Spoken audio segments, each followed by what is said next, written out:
નમસ્કાર મિત્રો, જય ભારત, જય હિન્દ. સ્વાગત છે તમારું બધાનું લીડર ટ્રેડિંગ ગુજરાતી યુટ્યુબ ચેનલમાં.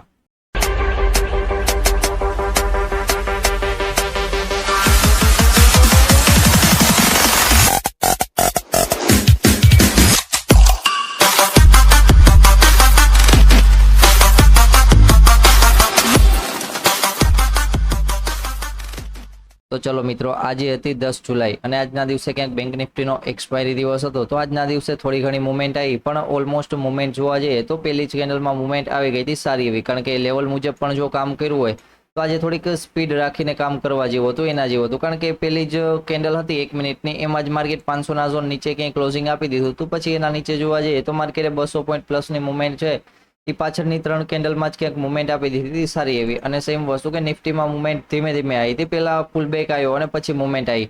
જે પ્રમાણે આપણે પાછળના ટુમોરોના વિડીયોમાં પણ ચર્ચા કરી હતી કે માર્કેટ સાઇડવેઝ ઓપન થઈ જાય છે અથવા એ સપોર્ટ ઝોન પાસે માર્કેટ એક પુલ બેક આપીને નીકળે છે તો સારી એવી મુવમેન્ટ જોવા મળી શકે. કારણ કે ત્યારે આપણે લાઈવ પણ હતા, લાઈવમાં નિફ્ટી બેંક અને નિફ્ટી બંનેમાં ક્યાંક ટ્રેન્ડ લાઇન પણ લગાવી હતી, પણ બેંક નિફ્ટીમાં ટ્રેન્ડ લાઇન બ્રેક થઈ અને સારી એવી મુવમેન્ટ આવી, એ ક્યાંક સ્પીડમાં આવી હતી.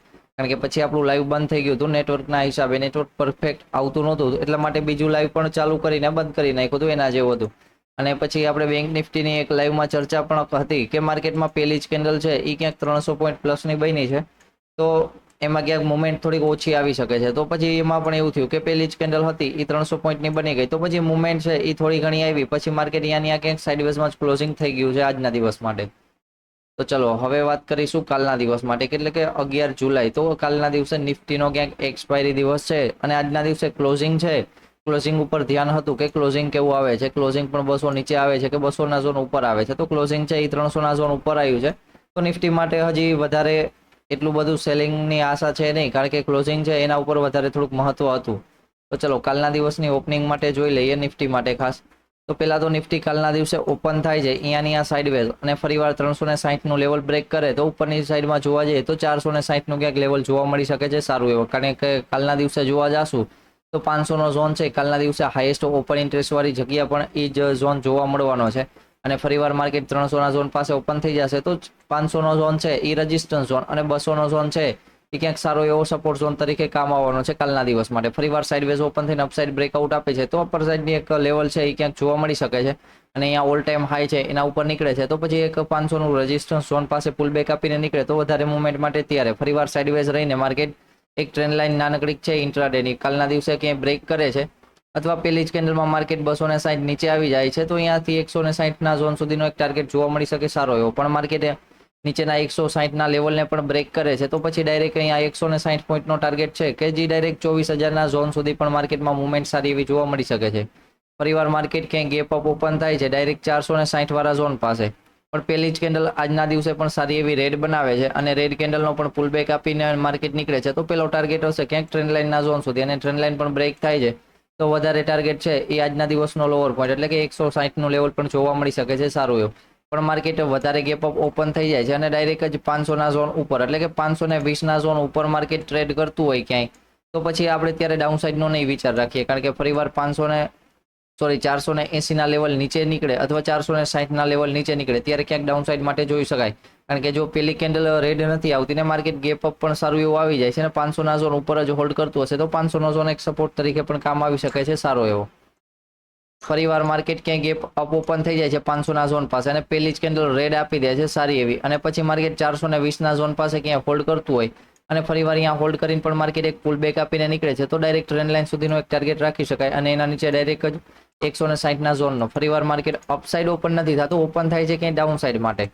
ડાઉન સાઇડ માટે ક્યાં ઓપન થાય છે કે ભાઈ માર્કેટ 220 વાળા ઝોન પાસે ઓપન થાય છે પણ 200નું ઝોન બ્રેક નથી કરતું તો ત્યાં સુધી વધારે ડાઉન સાઇડની આશા નહીં રાખીએ. કારણ કે 200નું ઝોન પણ બ્રેક કરવું વધારે જરૂરી છે. 220ના ઝોન ઉપર ને ઉપર માર્કેટ હોલ્ડ કરશે તો પછી અપર સાઇડની મુવમેન્ટ છે એ ગમે ત્યારે આવી શકે છે ફરીવાર 390ના લેવલ સુધી. તો અહીંયા એક વ્યૂ એ પણ છે, પણ માર્કેટ વધારે ગેપ ડાઉન ઓપન થઈ જાય છે 140 વાળા ઝોન પાસે. ફરીવાર માર્કેટ 140 વાળા ઝોન નીચે ક્યાંય નીકળે છે તો પછી આજના દિવસનો લોઅર પોઈન્ટ છે એ પણ બ્રેક થઈ જશે અને એના નીચે ક્યાંક સારી એવી મુવમેન્ટ છે એ પણ સ્પીડમાં જોવા મળી શકે. જો માર્કેટ ગેપ ડાઉન ઓપન થાય છે કાલના દિવસે તો ઉપરથી એક ટ્રેન્ડ લાઇન છે એ ટ્રેન્ડ લાઇન લગાવી દે. જો કે ટ્રેન્ડ લાઇનને ફરીવાર બ્રેક કરે ત્યારે મોટી મુવમેન્ટ માટે, મોટું અપસાઇડ માટે ત્યારે ટ્રેન્ડ લાઇન બ્રેકઆઉટમાં ક્યાંક જોઈ શકાય છે. ચલો વાત કરી લઈએ ક્યાંક બેંક નિફ્ટી માટે. બેંક નિફ્ટીમાં ઉપરની ટ્રેન્ડ લાઇન છે એ લગાવી દીધેલી છે, નિફ્ટીમાં લગાવવાની બાકી છે. બેંક નિફ્ટીમાં કારણ કે જોવા જઈએ તો એક ડાઉન ટ્રેન્ડમાં માર્કેટ નાનકડું ચાલે છે તો એની ટ્રેન્ડ લાઇન લગાવી છે, કારણ કે મોટી ટાઈમ ફ્રેમમાં પણ દેખાય છે કે માર્કેટ વારંવાર ઝોન પાસેથી રેઝિસ્ટન્સ ઝોન લે છે અને ફરીવાર ટ્રેન્ડ લાઇન પાસે આવે તો ત્યારે ક્યાંક વ્યૂ જોવાનો હશે કે ફરીવાર બ્રેક થાય છે કે અહીંયાથી પાછું રેઝિસ્ટન્સ ઝોન પાસે રેઝિસ્ટન્સ લે છે માર્કેટ. ચલો બેંક નિફ્ટી પણ ફરીવાર સાઇડવેઝ ઓપન થાય છે 200ના ઝોન પાસે, તો એમાં પણ લેવલ છે કે 250 ઉપર નીકળે તો પછી અપસાઇડ માટે 400 નું લેવલ છે એ ક્યાંક સારું એવું જોવા મળી શકે, અને ડાઉન સાઇડ માટે નીકળે તો 100ના ઝોન નીચે ક્યાંક 52,000 ને 100ના ઝોન નીચે ક્યાંક 954 નું લેવલ પણ જોવા મળી શકે છે સારું એવું, જો સાઇડવેઝ ઓપન થઈ નીકળે છે ત્યારે. ફરીવાર માર્કેટ ક્યાંક ગેપ ડાઉન ઓપન થઈ જાય છે તો 52,000 નો ઝોન છે એકવાર ક્યાંક સપોર્ટ તરીકે કામ આવી શકે છે, પણ સપોર્ટમાં પણ માર્કેટ એક પુલ બેક આપીને નીચે નીકળી જાય છે તો ડાયરેક્ટ અહીંયા 800 નું ઝોન છે એ પણ જોવા મળી શકે, અને એના નીચે જોવા જઈએ તો 500 નું ઝોન પણ સ્પીડમાં આવી શકે છે બેંક નિફ્ટીમાં.